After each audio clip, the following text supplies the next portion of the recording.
Hello, Realm Ranker here, again, with even more on Labyrinth.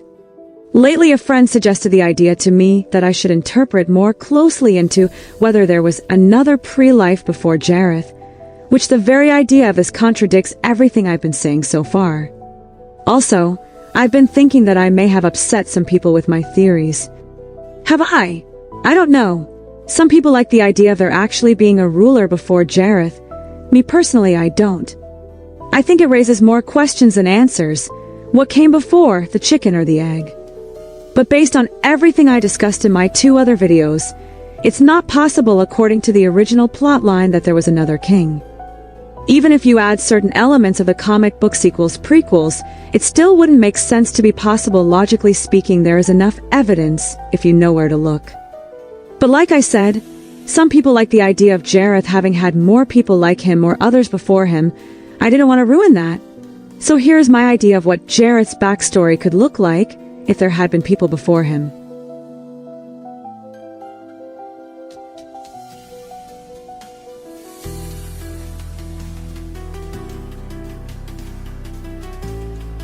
Long before mankind learned to speak, before the first spark of fire, before the first creature crawled from the sea, the universe opened its eyes. And in that first breath of existence, 2 beings awoke. One was the hag, keeper of life, the first mother of all things that would ever be, magical or non-magical. The other was the Grim Reaper, keeper of death, the first father of all endings that would ever come. They were not gods. They were not mortals. They were simply the first 2, born from the universe's instinct to create and destroy. They wandered the newborn cosmos together, yet felt utterly alone. Stars bloomed and died around them. Galaxies spun like toys. Worlds formed and shattered. But nothing resembled them. Nothing understood them. Even when Earth formed and life began to crawl, even when dinosaurs thundered across the land, even when early humans lifted their faces to the sky, the hag and the Grim Reaper remained strangers in a world that was not theirs. And so, out of loneliness, they had children. 5 of them. Each child inherited a fragment of their parents' cosmic nature, life, death, time, memory, and magic. The youngest was called Jareth. He was born with a strange mixture of his parents' gifts, the hag's spark of creation, the Grim Reaper's understanding of endings, and something neither parent possessed, curiosity. The family moved to Earth, hoping to raise their children among something living, something real.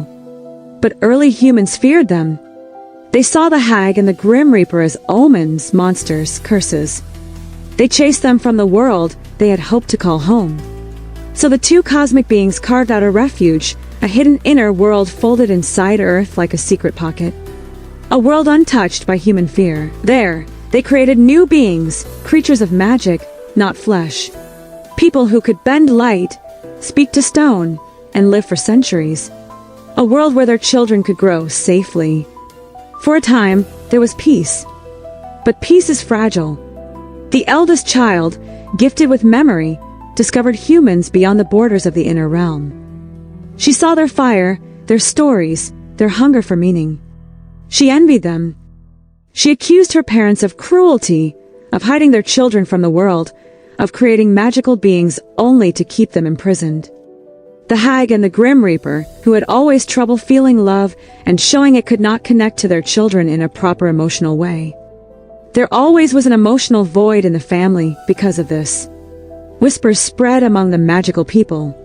Doubt, fear, sadness. And sadness, in a world built by the hag and Grim Reaper, became a sickness. Magic twisted, life faltered, death surged. The inner realm began to die. One by one, the magical beings perished. The children of the hag and Grim Reaper fell ill. Their cosmic bodies cracked under the weight of despair. Only 2 survived. The eldest, who fled into the human world. The youngest, Jareth, who watched everything he loved collapse, overwhelmed by grief, vanished into the void between worlds. Some say they died. Some say they became the forces of life and death themselves. Some say they still wander the universe, mourning. Jareth was left alone, the last child of creation and destruction. the last heir of a dead world, the last witness of the inner realm's fall. Jareth, a small young child, traumatized by the death and conflict he had seen, disappeared from that world. He drifted so far away till his pain seemed to echo in another universe, till he realized he was lost in another galaxy of time. Jareth began to cry, and from this pain, a new magic was born and a new world emerged. The world which would come to be known as the Labyrinth world. Suddenly, a strange creature appeared, and it was Hoggle. Jareth would grow up in this world, not remembering where he came from, or who he was. Sometimes using his powers, he showed himself illusions of whom he could have been, a human child, or perhaps just a nobody.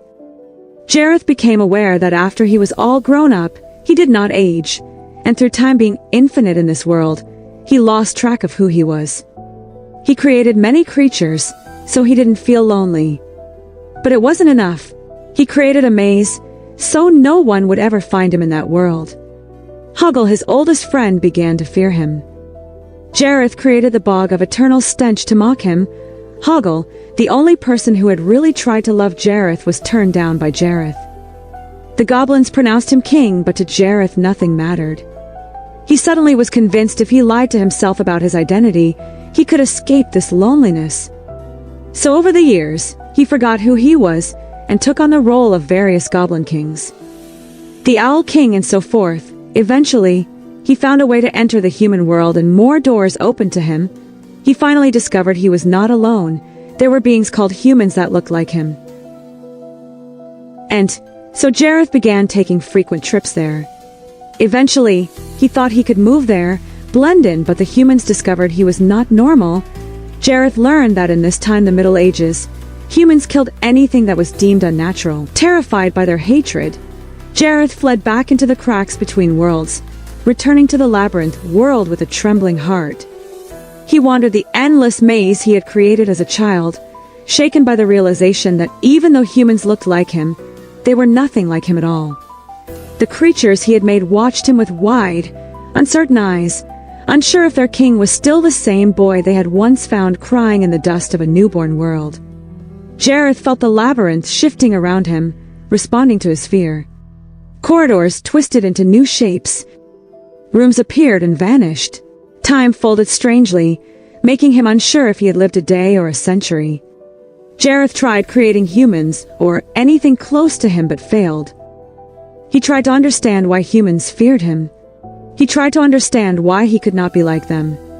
But every attempt only made the labyrinth grow more chaotic. Jareth began to fear his own reflection. Sometimes he looked into mirrors and saw a child. Sometimes a man, sometimes a stranger. Sometimes nothing at all. He created illusions to distract himself, showing himself different versions of who he might have been, a human child, a forgotten soul, a nobody drifting through time. None of them felt real. None of them felt like him.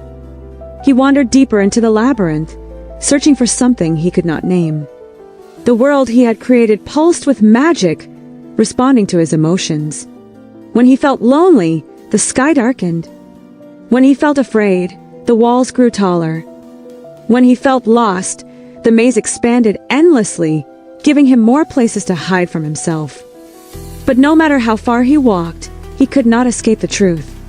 He was alone, and he did not know why. Soon he discovered the myth of changelings, children abandoned in forests, left alone and unloved. Jareth saw himself in these children.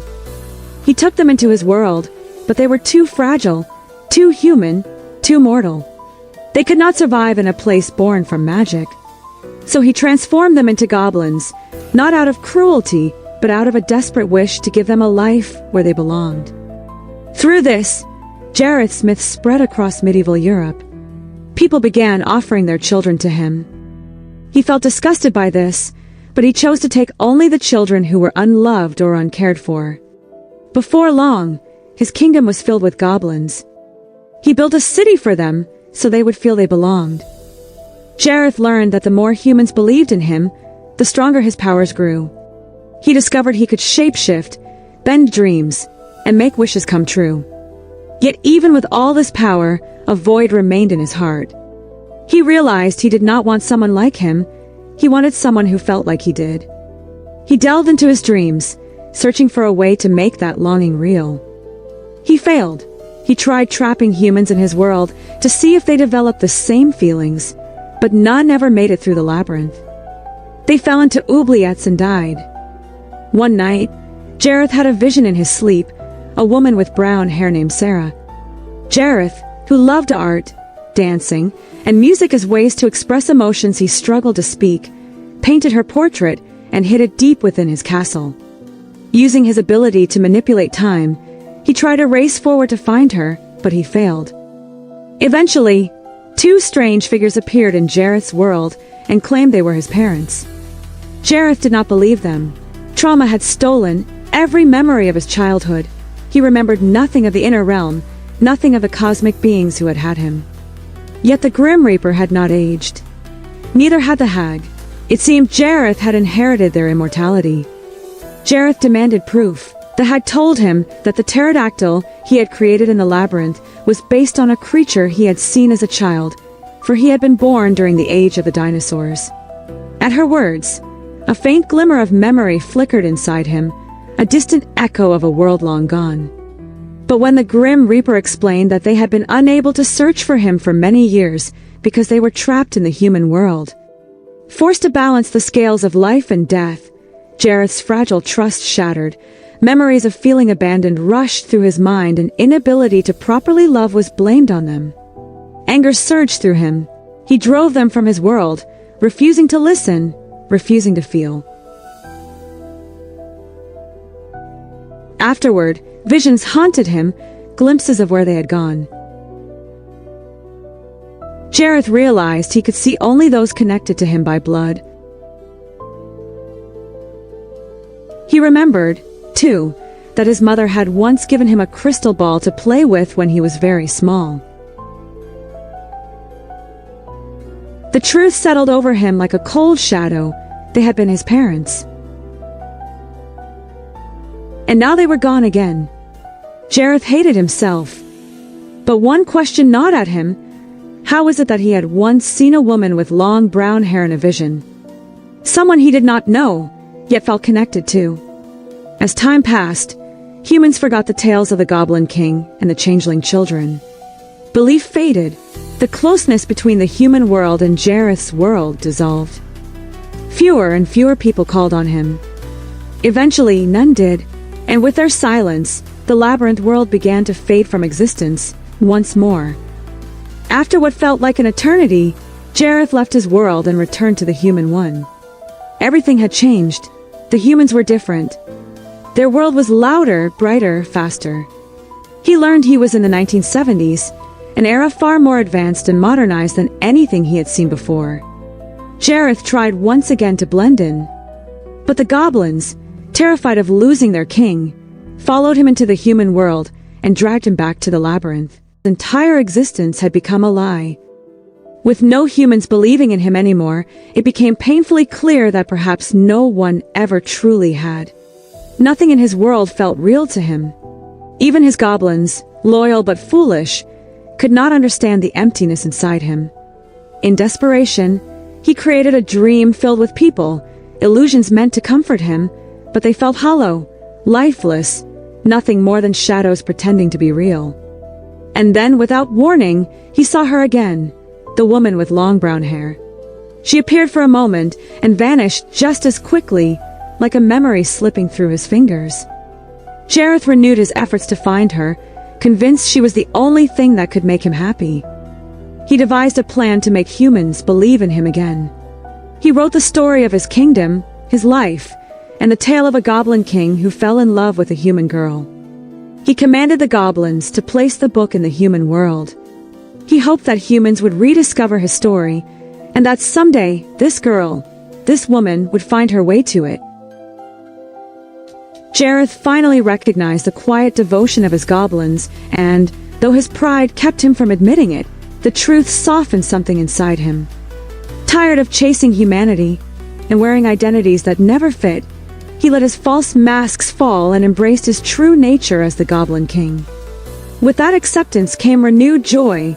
Mischief returned, music filled the halls, and the labyrinth felt alive again.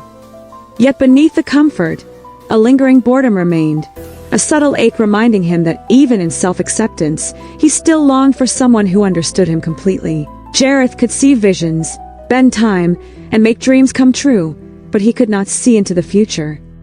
That limitation tormented him. As years passed, he stopped visiting the human world in human form. He felt disgusted by how humans polluted their world, how their discarded items slipped through cracks in reality and fell into his own.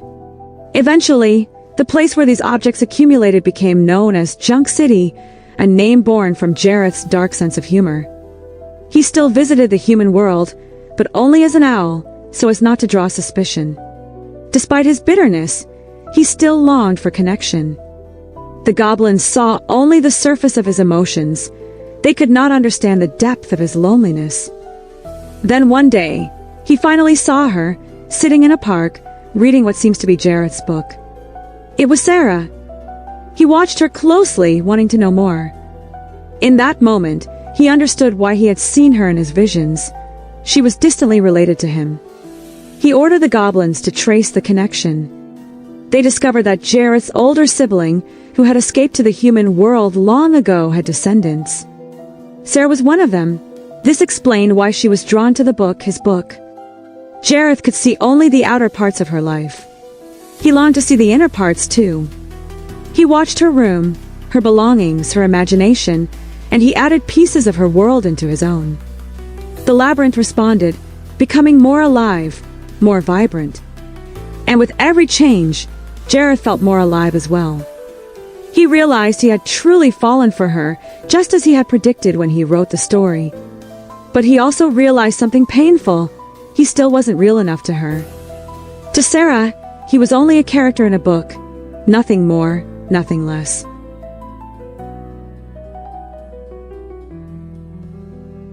And Jareth vowed to change that.